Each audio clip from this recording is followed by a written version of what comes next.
Kore Mwapinduka and welcome to Africa Good Morning, your portal into Africa's potent stories.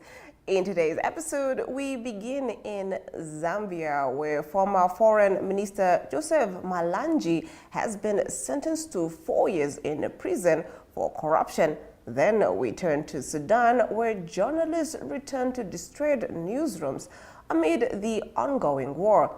In Congo, a new Ebola outbreak grips southern Kasai, while displaced Congolese women turn to gold mining for survival. We also explore Africa's push to close the AI language gap and bring you highlights from Namibia's top events, plus key economic updates. Don't forget to catch AGM Africa Good Morning Weather on DSTV 285, GoTV Channel 25, and on our website oneup2.com and NTV Africa on YouTube.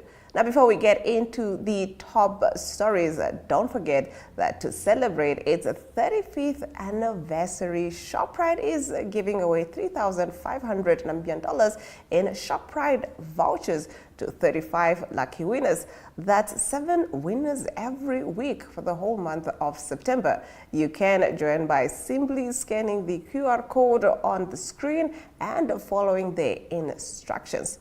Just stick around for the news updates on the other side of this.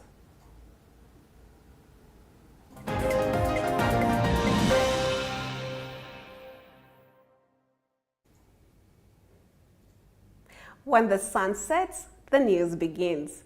Welcome to Sunset News, bringing you the latest headlines, in-depth community stories, economic updates, sports highlights, and your daily weather forecast. Join us every weekday from 7:30 p.m. to 8 p.m. on DSTV Channel 285 and GoTV Channel 25, or stream us online at oneup2.com. Join us on Facebook at Sunset News to stay updated.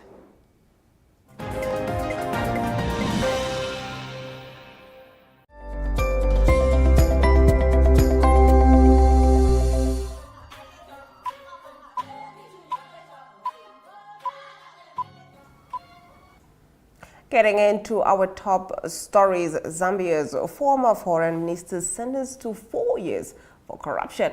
Zambia's former foreign minister Joseph Malanji has been handed a 4-year prison term with hard labor after being convicted on 7 counts of corruption involving properties and helicopters suspected to be proceeds of a crime. His co-accused former Treasury Secretary Fredson Yamba was sentenced to 3 years for authorizing the transfer of over $8 million dollars to Zambia's diplomatic mission in Turkey without justification. Malanji, nicknamed Bonanza for his generosity, served under late President Edgar Lungu from 2018 to 2021. While several ministers from Lungu's administration have faced convictions, Malanji's case is the most high-profile. President Hakainde Hichilema, who came to power 4 years ago pledging to combat corruption, faces criticism for not prosecuting his own ministers despite allegations. The U.S. suspended 50 million US dollars in health funding in May over systemic theft, but no charges have been laid. Meanwhile, Lungu's burial remains stalled due to a prolonged dispute between his family and the government over funeral arrangements, further straining political tensions in Zambia. In our next story, Sudan's war leaves newsroom in ruins as journalists struggle to return. Journalist Shamal El-Nour returned to Khartoum to find the once thriving newspaper industry destroyed by Sudan's civil war. Before the conflict erupted in 2023, Sudanese print media was already under economic strain, but fighting brought an abrupt halt to operations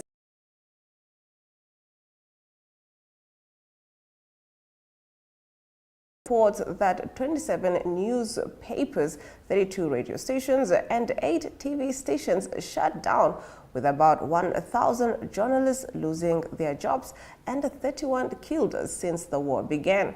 While El Noor resumed online publishing, she found her home destroyed and says Sudanese media lost its ability to perform its role. The ongoing conflict between the army and rapid support forces has devastated the economy, displaced 14 million people, and created an environment where warring factions control reporting. Digital outlets exist, but many are tied to political agendas, fueling misinformation with strict permit requirements, surveillance, and targeted violence against journalists. Sudanese press freedom faces its darkest chapter yet, leaving the industry on the brink of collapse.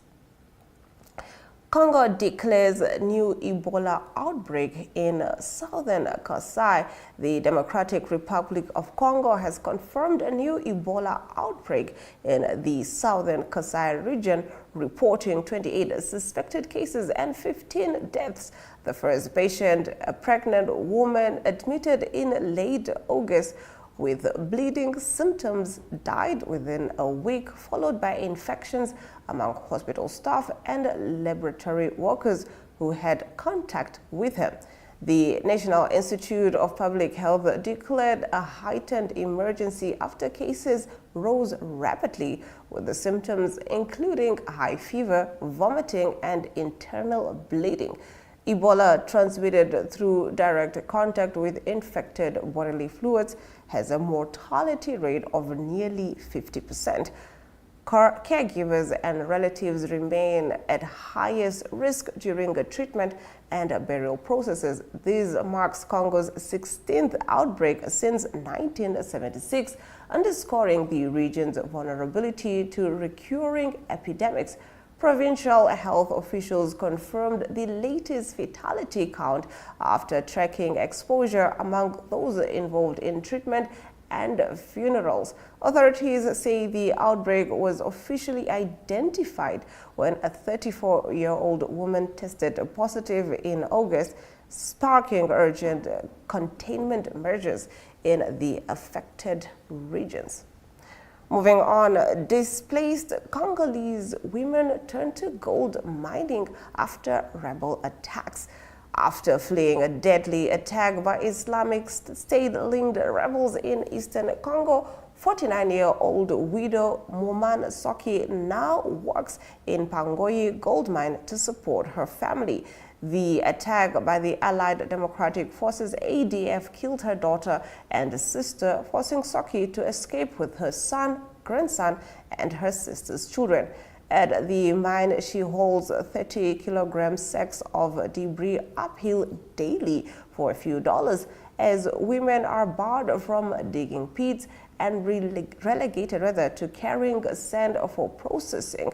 Soki now cares for her sister's 2 children and her orphaned grandson, while her 12-year-old son looks after the younger ones. Despite the exhausting work, Soki hopes to save enough to open a small food shop and leave mining behind, but earnings barely cover food, school fees, and expenses. The RENAFEM Association highlights that women miners face discrimination, harassment, and lower pay compared to men. Violence persists, with rebels recently killing 43 churchgoers in Komanda and 52 civilians in Beni and Luberto, worsening insecurity in the region. In the last of our top stories, Africa races to close the AI language gap with new data project. Africa, home to thousands of languages, faces exclusion from artificial intelligence development due to limited investment and insufficient data. Most AI systems, include ChatGPT, rely on English, European, and Chinese datasets, leaving millions of African language speakers underserved. To address these, researchers launched the African Next Vehicles project, creating the largest known data set of 18 African languages by recording 9,000 hours of everyday speech across Kenya, Nigeria, and South Africa. Languages include Kikuyu, Dulu, Hausa, Yoruba, Isisulu, and Tivenda. Funded by a $2.2 million Gates Foundation grant, the open access dataset allows developers to build tools supporting translation, transcription, and AI-powered solutions in native languages. Farmers like Kele Bohili Mosime already benefit from AI apps like AI Farmer, which helps diagnose plant diseases and manage crops in Sesotho, Isisulu, and Afrikaans. Advocates warn that without such initiatives, Africans risk being excluded from essential services, cultural preservation, and innovation. Experts stress that language isn't just communication, it's history, identity, and access to the future. That concludes our top stories. We'll now take a look at the weather predictions for Southern Africa.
Mornings just got better, Namibia. From the latest headlines to the hottest trends, we're bringing you the conversations that matter.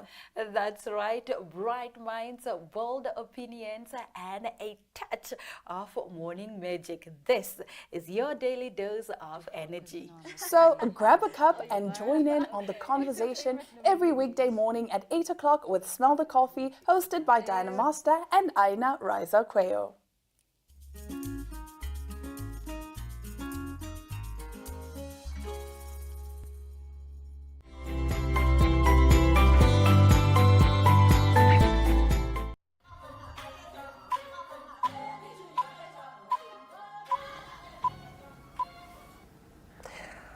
We now take a look at the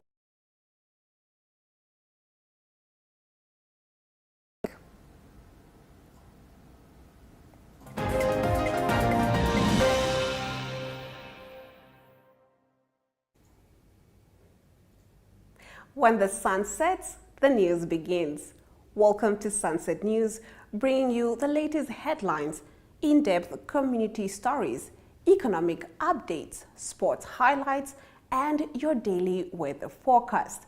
Join us every weekday from 7:30 p.m. to 8 p.m. on DSTV channel 285 and GoTV channel 25, or stream us online at oneup2.com. Join us on Facebook at Sunset News to stay updated.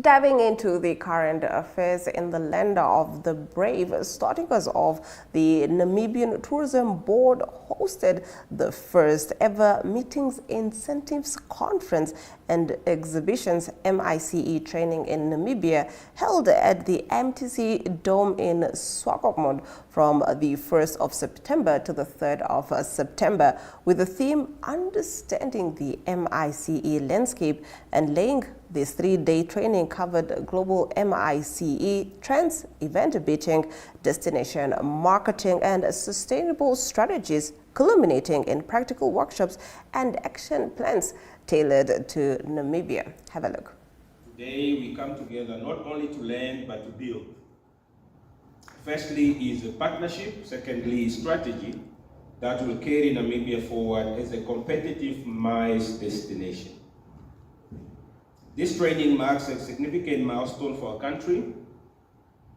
For the first time, we are bringing international expertise, local talent that are here, and regional stakeholders under one roof here at MTC Dome in Swakopmund to unpack and understand the maize landscape and to lay foundation that will position Namibia as a credible and sustainable host for world-class events. I would like to take a moment to acknowledge Dr. Linda Ferreira.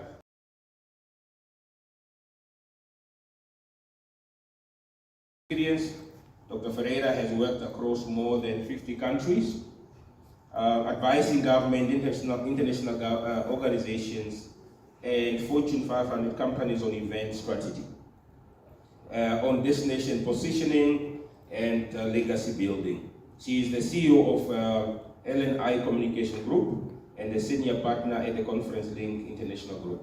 So Dr. Ferreira is also a professor and an international speaker and has been recognized among the top 100 women leaders in events industry.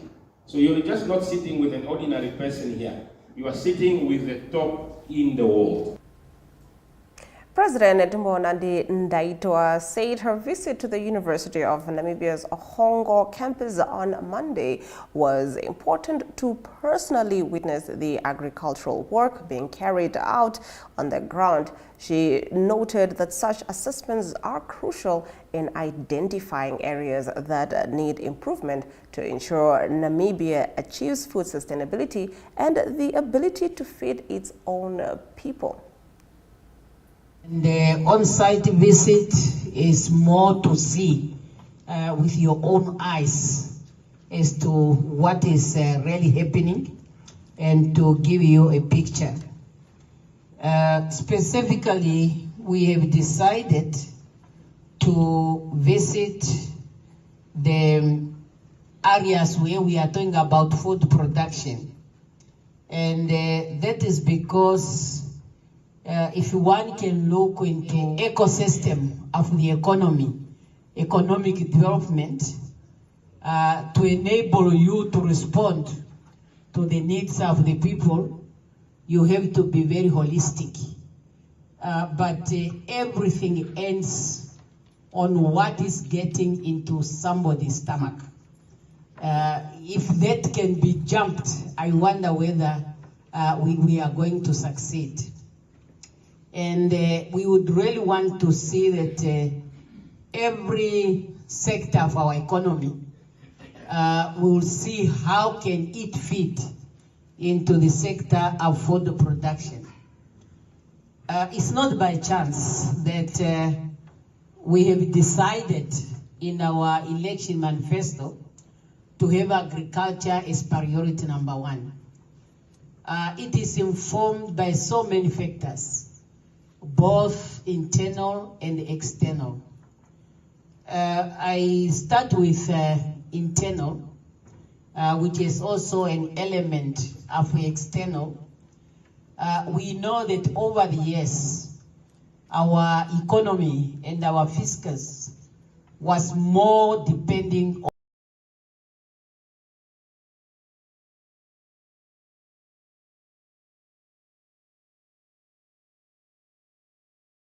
wherever we can buy them, because you have something which is coming in. But I'm sure all of you, as you are following what is happening now in the world, a lot of synthetic diamond has flooded the market. And that made the natural diamond, the price to go very low.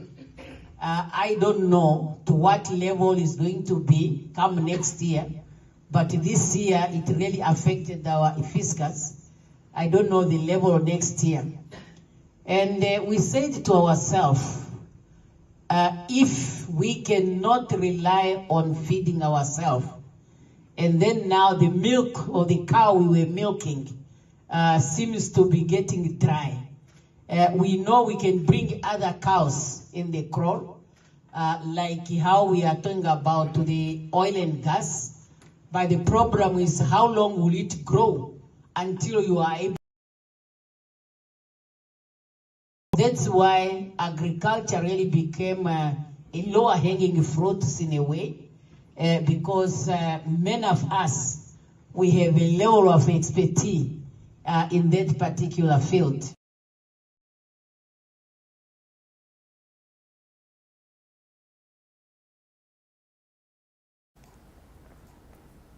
Ohangwena Governor Kadiva Hamutumwa reiterated partner investments. Have a look. Our destiny as Namibians collectively. A people in a country filled with so many resources should not go to bed hungry. And I continue to say it. We should, as regions, develop our regions through the fish, through the uranium, through the diamonds, through the oil, and through the gold. And we are unapologetic, and we are going to be unapologetic to call upon the state and all institutions to make sure that this actually reaches our communities. This actually touches our grandmothers that are in the households. They must eat the diamonds. They must eat the oil. They must eat the fish. Now they are going to be eating the fish. But they must eat it consistently, and it must be sustainable.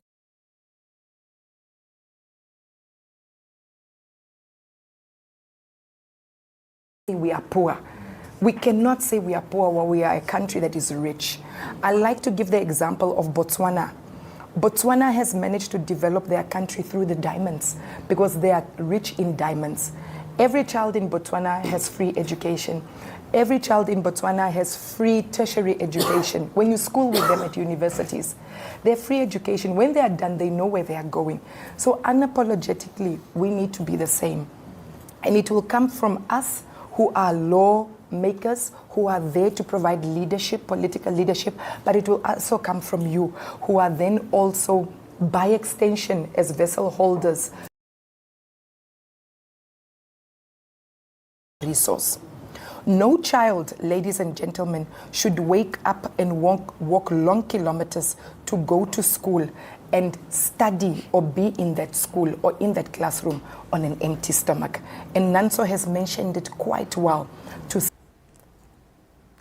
In our next story, EU Ambassador to Namibia Anna Beatrice Martins spoke at the opening of the 2025 European Union Film Festival at Ster-Kinekor Marua Mall. The festival debuted with Miss Verborg, a Danish comedy drama of resilience, friendship and intergenerational bonds. Running through to the 29th of October, the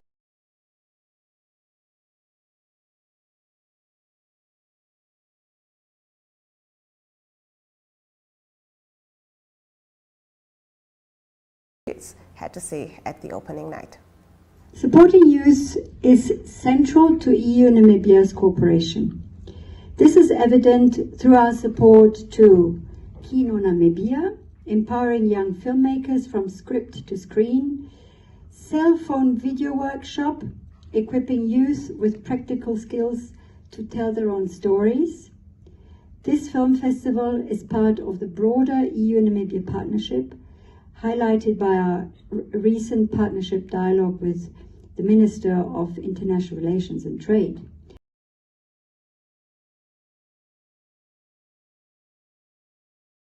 Communication skills and cultural exchanges. Just as cinema builds understanding, our partnership builds bridges of cooperation and progress. And with that, we've come to the end of the broadcast. Thank you for tuning in every week at 7 a.m. to catch up on the latest news in Africa and beyond. From me, Glenn Rashipura, until next time.